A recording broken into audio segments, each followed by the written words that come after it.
Hey, yo, what a div, y'all. Let's get right into it. Time for me to tell y'all about my favorite mechanic, honestly, in the entire game. I know I'm a big fan of Dream, but I love the frozen canvas even more. It's the nice mix of honestly highly rewarding, but also more importantly, just a little bit of that mental aspect that I like in some of the more out of map mechanics, right? I feel like you get a lot of freedom to alter the way the game is played when you're no longer strictly just in the map for the mechanic. And I think the frozen canvas takes beautiful advantage of that. So I'm here today to tell you guys how I do it, or more importantly, how to teach you how to do it and how the mechanic works. Because, well, there's a lack of information for that, even from last season, right? There wasn't a whole lot of information on how to actually do the canvas, but I wanted to go ahead and give an updated guide on it from this season. Now that we need to fill in information as well as the entry flow. So the mechanic being different and how that actually impacts the reward structure of it all. So without further ado, let's get into that. So to begin, we have to talk about like the actual core gameplay itself, right? Which is we take some snow paper fragments, which if you're familiar with, say, like, I don't know, the boss rushing strategies that people have been doing in T7s, T8s, and Profounds, those 8 points that we've been clicking in the snow paper tree pretty much all season, that's where they come from, right? Snow paper fragments dropped in mapping all the time, like just like resonance. And then they get sold for an incredibly cheap price, which I don't know if that's going to persist forever, but at least this season it seems to be persisting, and we love that because all we have to do is buy it. Yes, you can farm your own snow paper fragments if you want, or if you're an SSF, you can farm your own snow paper fragments.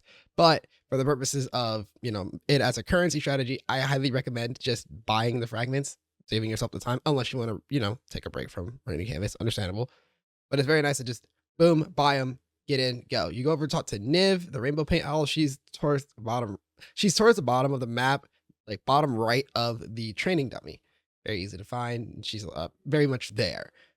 Talk to her and you start painting. Pick a tier that you want to go into, paint everything that you want to do. When painting, we're looking to upgrade tiles in there ready, and I'll talk more about how to do that in a moment. And then you're gonna, once you've painted all the tiles, you go in there, you run through, you complete all the encounters or auto complete them in some cases, and then you claim a lot of loot, which it's worth noting.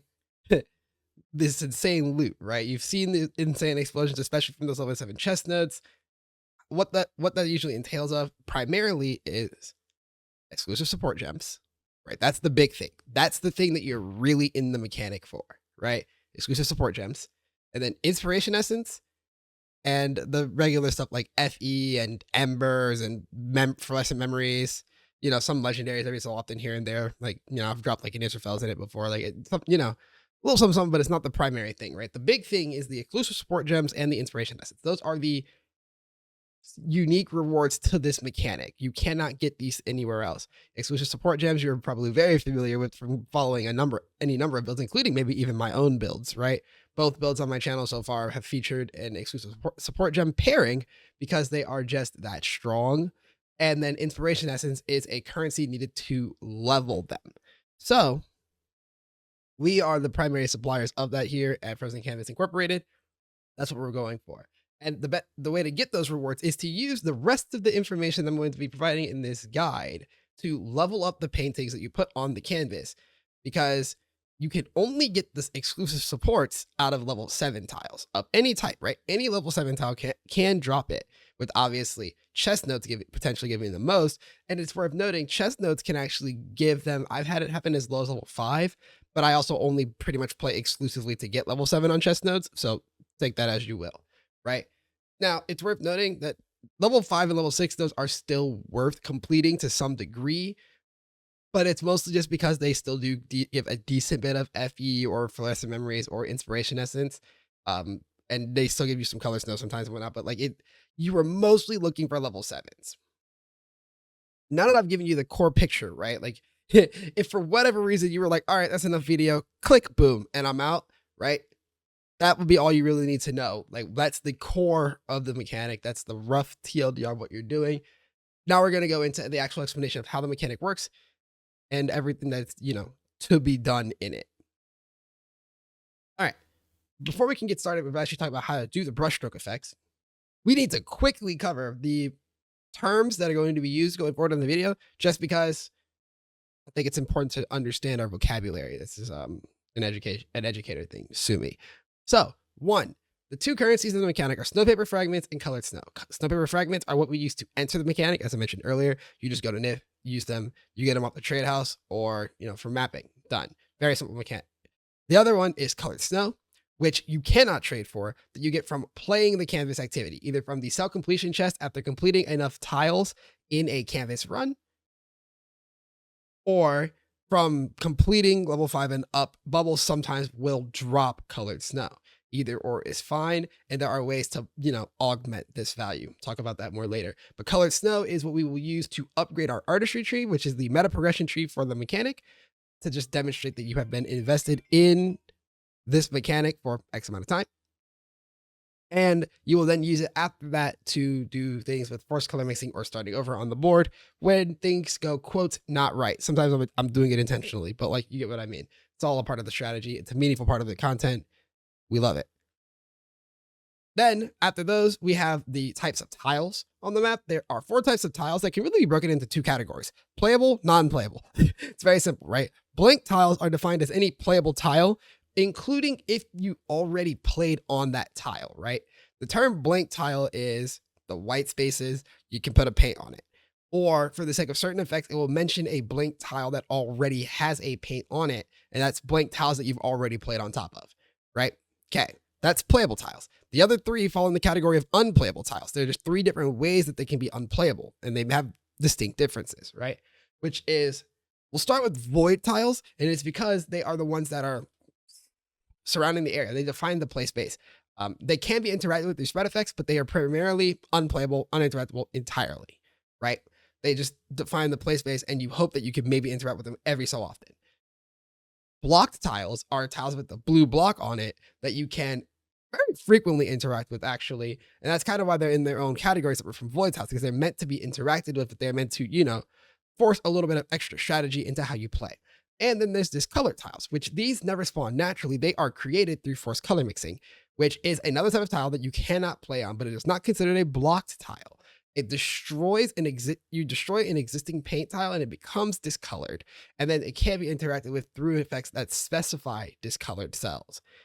They also have a really cool visual effect in the zone if you didn't, get to put things back on it, where you can actually see this really cool, like, burnt paint imagery. It's awesome. One of my favorite touches about this mechanic, actually, just thematically speaking. And then we have our paint types, which are monster and gameplay. Which monster is exactly what it sounds like. You fight monsters. That's actually it. It's literally just kill X amount of monsters and complete the activity, with a level 7 being kill a mini boss of some sort, which some mini bosses are simple and easy as pie. Some of them suck, like the test subject boss, or the ghost boss is actually kind of annoying because it isn't directly killable, but you'll get used to that as you play through the mechanic yourself. And then there's the gameplay tiles, which there are 6 types. War, might, hunting machines, the 4, like, quote, base gods. If you're familiar with, like, the Netherrealm star chart, for example, like the 4 gods that are just there. And then season content refers to just a variety of those monsters, but it turns into the actual seasonal content, quote unquote, at level 5 and above. Cube is just killing a bunch of cube monsters and counting how many desire crystals you get from it. Or you'll end up with, say, like Dark Surge, which actually makes you need to do the release corruption button to spawn Dark Surge monsters, right? It actually starts to lean into the gameplay of the individual seasons. Very cool. And then the chest node, the most important node of all of these. It's the one that gives you the most money. It's the one that needs to be upgraded to rainbow at all costs. We will sacrifice literally everything for the chest node, right? Now, with all of that established and very quickly ran through, I can actually explain to you why in the world you even needed to know all of that. All right, let's buckle in and get to the important things, right? The really nitty gritty, if you will. The part of the mechanic that actually makes this, worth running. How do we actually upgrade our stuff? Let's start at the top of the round, and anytime you complete the color mixing objective, right? We will, in fact, be getting this paint. It's a specific paint that has a full set of qualities, right? And this gives us a good time to look at what the qualities of a paint are in particular. These paints get and say, hey, I am a monster paint level 3, for example. I'm a monster, example, it's a dwarf, right, in this picture. A monster that's level 3. Now, my color mixing objective is for you to fill a vertical cell with gameplay paint. And I need 3 of them, right? It says 0 out of 3 on the screen there.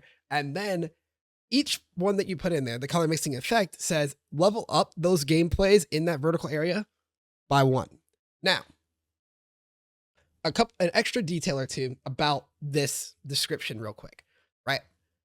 The color mixing effect will tell you, exactly how much it buffs by. Sometimes it says, hey, look, I'm buffing by 2. Like sometimes you should be aware of that. That might change your game plan a little bit, right? Or the requirement might be a couple different types of requirement, right? It can be a number of different directions. So be familiar with, you'll eventually become familiar with all of those. And the major thing that I actually wanted to highlight, and the reason I pause here, is that the requirement is not always 3.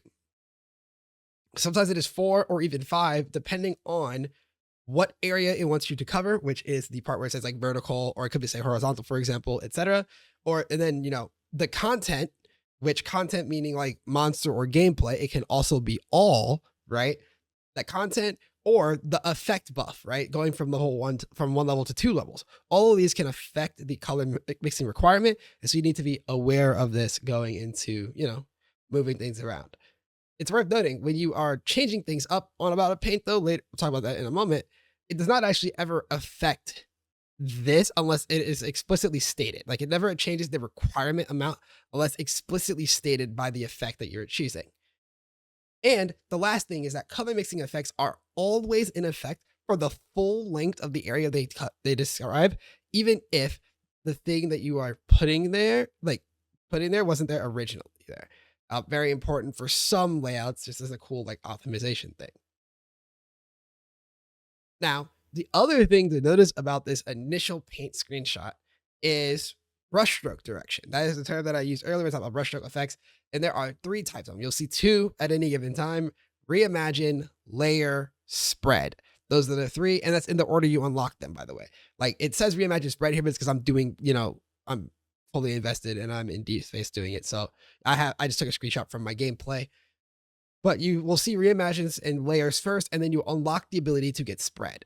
These 3 categories are very important. I will give a quick overview of what each category is, and then I'll talk about them. I will not be telling you exactly what every effect is in them, besides maybe highlighting a couple ones I think are important. There will eventually be a written guide. It'll be in the description when I finish it. That will have the full description of all of them, so you can like read it out. Just know that I'll pop up on the screen, and there's a lot of them, right? So reimagine is a category that either changes the color mixing requirements of the paint or the paint that you're placing itself. Both of these things can be true, right? So for example, it could change the target type from gameplay to monster on this paint that we're looking at here, right? Or it could say, instead of vertical, give me adjacent. Or instead you could say, you know what? I don't like that it takes 3 to complete this. How about we reduce the objective by 1? Now it only takes 2 to complete this. That's also very potent. Or I mentioned earlier, it could change the paint itself because it could change the contents of it. So it could become, instead of a monster tile, it could become a different gameplay tile. It could change the level of it. Maybe become like a level 7 even. That happened to me once on stream, and I was like, oh my God, I forgot that could even happen. And you can regain 1 random coloring paint, which is a full reroll. If the paint just sucks and you have no idea what to do with it, fully reroll it, right? There's all sorts of things that it can do. So it's about adjusting the paint itself. Next up, we have layer. Layer adds effects, right? It says, hey, I think that this paint should do more, right? It should buff your board by more, or buff itself by more. So it can increase its own level. It might increase the level of a number of things in its area by a different amount. It could increase things that share a content with it, right? Content, by the way, is not like target type, but as in specifically like the monster tile that we're looking at is a dwarf. So it would buff other dwarfs, right?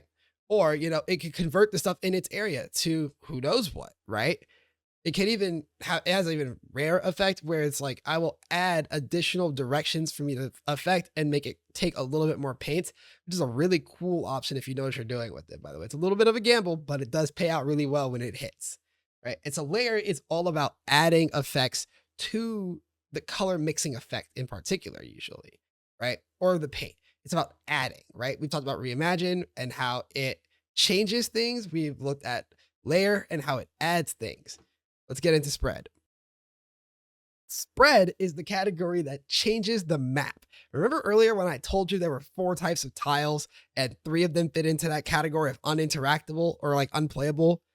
Yeah, this is where you interact with those primarily. So the spread ones, specifically the goal of the spread category is to interact with the map to allow you to play even more paints. It is unlocked very early in the artistry tree. That's why I said like it's not the first thing you have unlocked in the system, but it is very important to the high end versions of the strategy. And so you spread, which has a number of effects, including converting block tiles to blank cells with directional requirements that you'll need to, just read, right? Or converting random void cells to blank cells. Being put on discolored tiles, converting discolored tiles to blank tiles, right?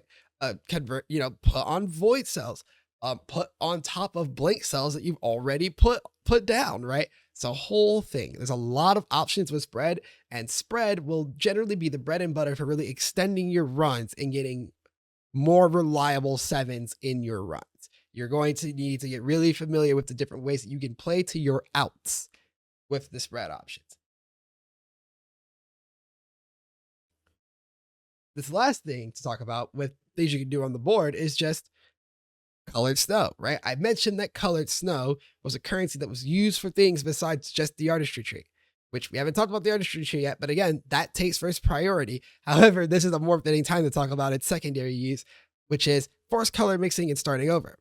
So forced color mixing is a system by which you can go, oh man, I'm not able to fulfill my color mixing objective. For whatever reason, there's just not enough space, or I didn't plan correctly, or I don't like the way that this looks, whatever it may be. I'm going to force color mix. What does that mean? You are going to blow up a tile, turn it into discolored, and pay some colored snow to go to the next objective paint. Now, here's the thing about this. You can only do it 3 times per run, and it has a ramping cost, both in the amount of colored snow and in the amount of paints it eats. The first time, it only takes you 5 colored snow, and it only discolors 1 paint. But you do it a second time, it's taking 2 paints and 10 snow. And the third and final time for that run, it's 3 paints and 15 snow. So you've got to be really sure you're ready to gamble with that degree when you go for it, right? It's very worthwhile, though, when you're trying to get a good chess note up. Like I said earlier, we sacrifice everything for good chess. And in that vein, there's also the start over. Maybe you go for forced color mixing and it eats something you needed. Dang it. Start over. Start over costs 5 plus another 5 for each time thereafter, right? So 5, 10, 15, 20, 25. This goes on in perpetuity until you just straight up don't have enough color snow to support it, right? And forced color mixing is reset between like literal attempts. Like a start over will also give you back all of your forced color mixing attempts. All right, so hey, no name. That was a lot of information, bruh. What am I supposed to do with all that? Don't worry, I got you. I gave you all that information because I think it's useful to just understand the system as a whole, but I do have a generic strategy that I have employed pretty much since I started messing with the mechanic last season, which is that spread is pretty much the most broken thing in the system. It is very clear why it is put behind the unlock tree. It is very clear why it just interacts with the uninteractable space on the board, including stuff like just actually being in trash locations sometimes, right? Spread allows us to do so much more with the painting. So at the very least, I'm prioritizing spread a lot of the time until the majority, if not all of the blocked cells on the painting are gone. I like to clear out as much of the board as possible, unless I see an angle for a level 7 chest that doesn't need me to clear all the way through, for example, right? It just gives me a lot of space. Now, as far as other tips besides just, oh yeah, just click spread, bro. It's worth noting that Reimagine also allows you to do a lot of things that you couldn't have done otherwise in terms of just being able to choose better options for yourself. And so sometimes gambling on Reimagine instead of spread is viable. You'll have to feel that out for yourself and get used to the rate at which you see both of your options in terms of things. But I do want to shout out very quickly that like the Reimagine effect for reducing color mixing requirements is actually one of the best effects in the game. It is absolutely insane. And it's related to this last tip that I have, which is when you are building up a tile and you know you want to build up that tile, or really just building up a board in general, you want to be cognizant of leaving room for an adjacent as often as possible, because there are a number of boards of mine that have been bricked by having an adjacent that I couldn't get rid of or fulfill. And then I have to force color mix and it bricks something, or I just, decide, whatever, I guess the run's over. Right. So those are a couple of tips. And of course, as I've iterated many times over, and I'm going to say it again, we will sacrifice everything for a level 7 chest. I want you to say that to yourself every time you open a canvas. I will sacrifice everything for a level 7 chest. Your sanity is not needed, but that loot, that dopamine, necessary, mandatory even. Okay, now that I've told you guys roughly like what strategy, I kind of want to actually just do a live run for you so you can see how I work through the process. This is an okay board to work with here, right? The notes, again, you see diagonal gameplay 3. This is how we start, because this tile here says, yo, I need 3 diagonal gameplays. This is a fine set. We have no chest, so there's nothing to really go crazy for in this.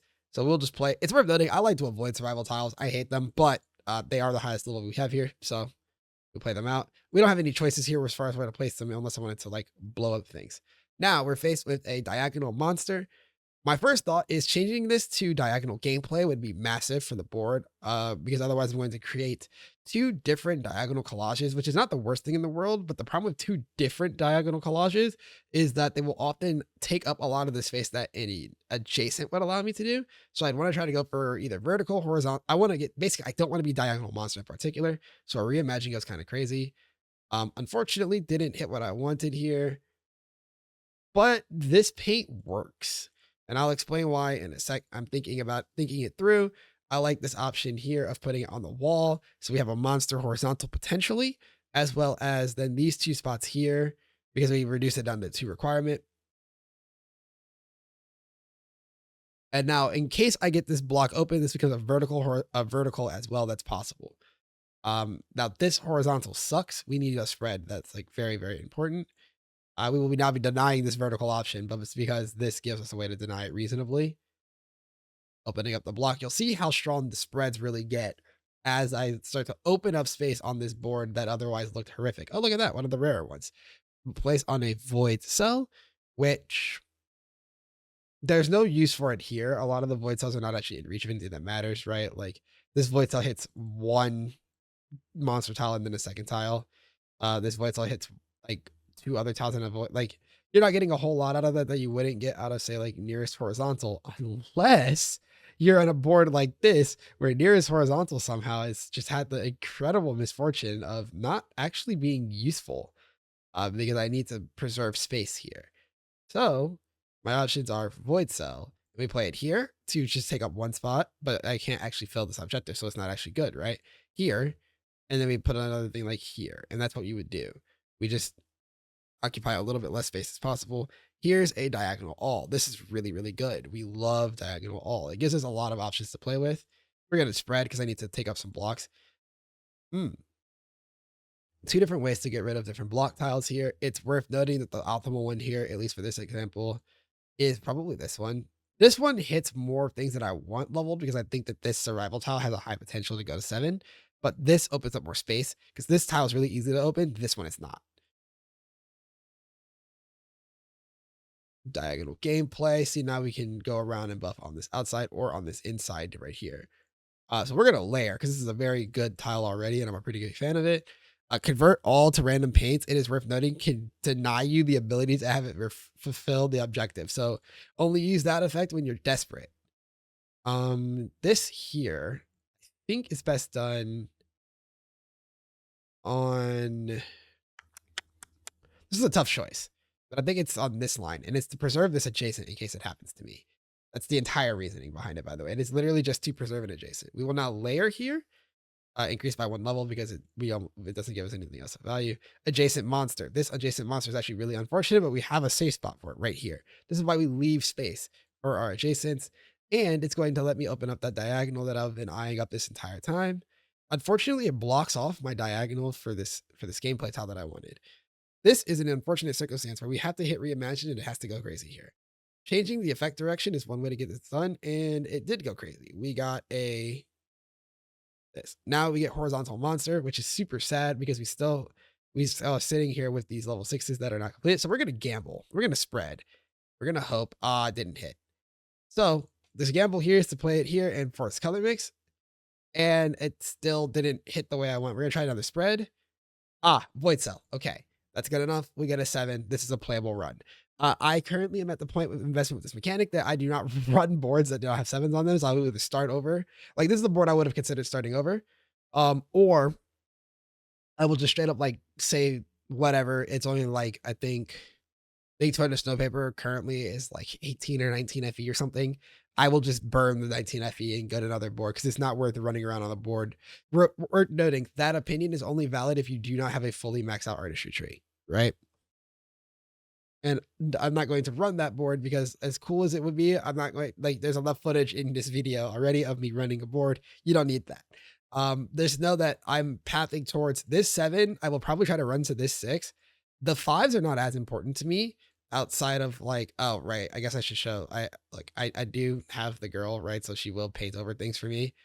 And if she hit any of the 5s, I would have pathed towards them aggressively. The 4s and whatever don't actually care all that much. I will just be pathing in here towards wherever the eggs are, the chest, maybe the boss if it's in a good position. This 7 and getting 11 cells so I can open this chest at the end to get my color snow back. Right. Okay. I very quickly want to take some time and talk about the artistry tree, because I've mentioned it a couple of times and it does provide a very meaningful amount of buffs, but it didn't make sense to talk about too early before you actually saw everything that the system offered. So you can then see why I prioritize the things that I prioritize in here. And the best way for me to do this is actually going to be just reset the talent tree really quickly because it gives you back all of the snow you spent on it. So you have to take these middle options, right? They just open up the branches and you'll see that the spread brushstroke option is unlocked very early. Additionally, other really important milestones include start over, force color mixing, and my favorite, stroke of genius, which is why if you see me running through purple and below bubbles and instantly just getting loot and keeping it going, and you're like, what in the world? When I do that, I can't do that. It's because you don't have this node yet. This node is a lifesaver. Now, how do we get to this node, and what other nodes are we looking for to really accelerate our runs? 1, this point here, after unlocking spread, this is the most important node on the tree. 3 points in this increases the quantity of the guaranteed color snow from the clearers. Remember the cell completion chest I told you about? That is guaranteed to now give you 6 from having this clicked. This basically translates to 1 extra colored snow per click, right? It goes from 3 to 4 to 5 to 6. So banger, we love this point. This just allows us to unlock the rest of the tree that much faster. After that, you can go snow paper fragments. I personally think that quantity is a little bit stronger, but that's just because I don't value these snow paper fragments at all right now. Earlier in the season, this is very good though.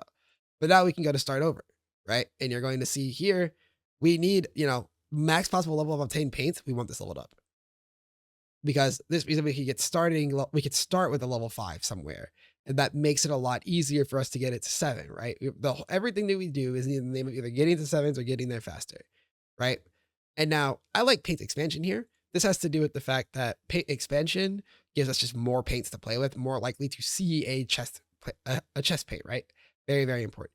And then from here, you can either take the practice again or the quant, but after we take first color mixing allows us to get this very important node, full mastery, reduces the number of cells that need to be completed to sell the rewards by 1. This is critical because it speeds up the process, right? Because we talked about running to make sure we get our colored snow. Well, we don't want to be running around forever. So 3 points here to remove the amount of those we have to run through by 3. Massive time save. Like actually big, and you think it's not that important until you've played enough and you'll realize just how much time this saves you over the course of a session. Then I take the second quant thing, and now we have stroke of genius.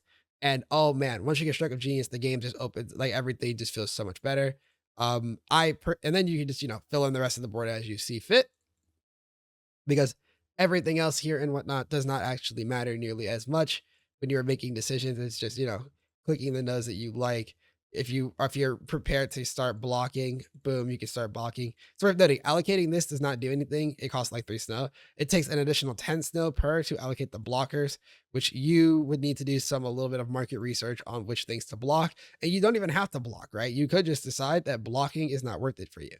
And then over time, you'll just fill in the rest of this tree. And you'll notice as I'm filling this tree back in, there's one thing that I'm not clicking on. That's very intentional, right? I am super intentionally not clicking on Color of Life. And it is because I value gameplay chests over monster chests, because gameplay chests, in fact, do spawn, well, gameplay tiles and spawn chests. And we need chests to really get those big bang money moments. So I'd rather see more gameplay chests. Simple as that. Now we need to talk about actually getting into the canvas. What does your character need to look like? And really, there's only 2 qualifications that I think actually matter. And if I'm being real, my main character for farming doesn't even really really meet the second qualification. It's just that I'm used to this type of speed. It's okay because I let me skirt around on the first a little bit, which is damage and movement. As you notice, all content in this game scales well with damage. You want the damage to be able to clear the content, especially because of things like various level 7 boss node types.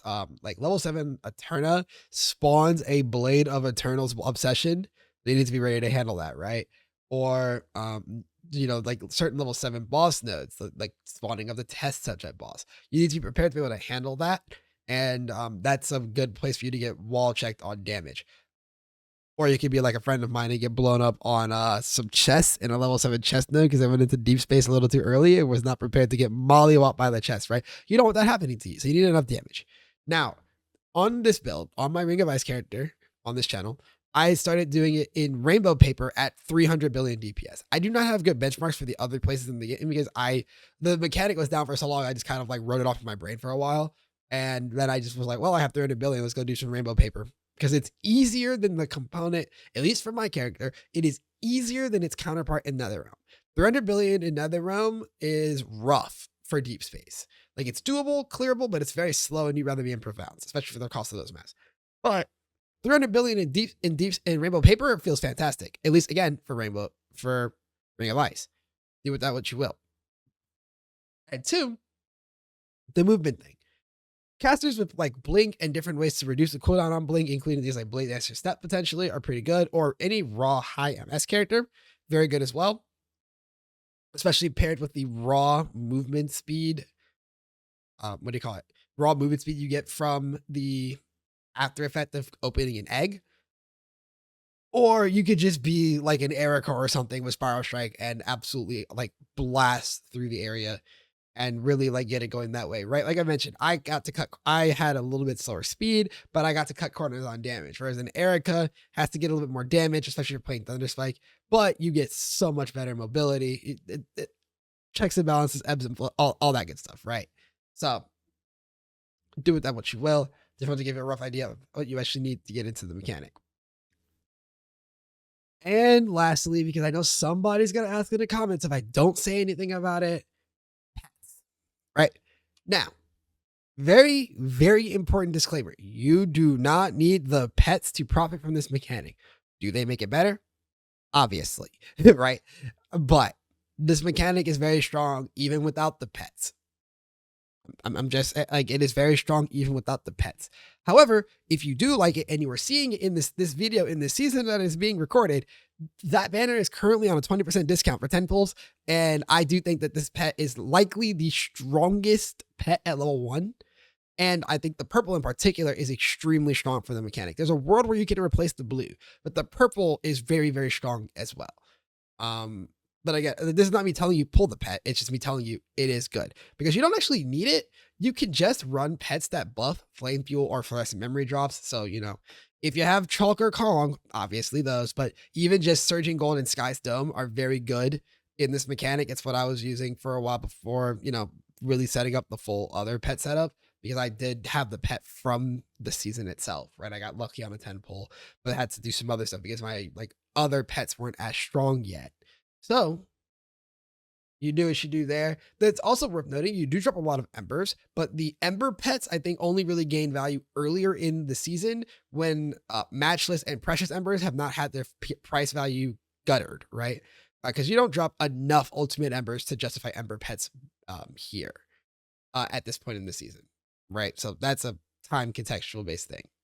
But you drop so many flame fuels and fluorescent memories no matter what that you cannot go wrong with the pets associated with that. And on that note, that's everything. At least I hope it is. I really hope it's everything. It probably won't be everything. I'll probably get asked a question that makes me go, oh my God, I forgot something. But I should be more than enough.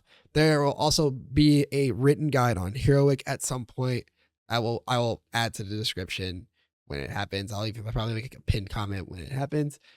Just to, expand upon this and have more of this written down in case you need a quicker way to reference it after the fact. I also, I stream on Twitch and I have a Discord. Those links are in the description. If you catch me on Twitch and I'm playing Torchlight, a lot of the time I am in the canvas. I bounce back and forth. Well, lately I have not been bouncing back and forth, but the aim is to bounce back and forth between the canvas and other mechanics. But I love the canvas, and I'd be more than happy to answer any questions that you have about it, or if you just want to see me go through my process some more than what you got here, just to see some more of the scenarios that I do work my way through. Thank you guys for watching. If you have any questions, please leave them down below, or any feedback really. This is only my second or third time ever making like a mechanic exclusive guide at this depth, and unlike Sanctum, my expertise level here is not nearly as high. So if there's a potentiality that I did miss something, let me know, right? Thank you guys for watching, and I'll see you in the next one. Peace.